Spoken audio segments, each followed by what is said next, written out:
Dit is Lake Victoria.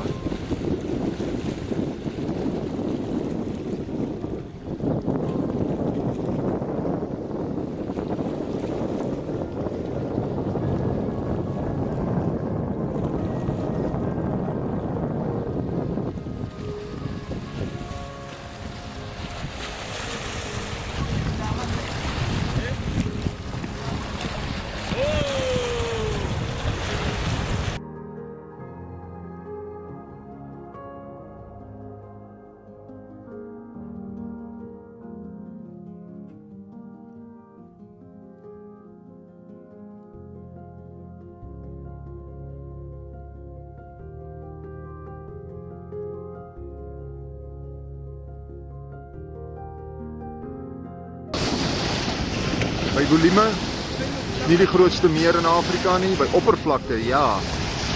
Die meer is so 80 tot 84 meter op sy diepste. Gemiddeld is hy so 40 meter diep. So 'n bietjie inligting omtrent die meer.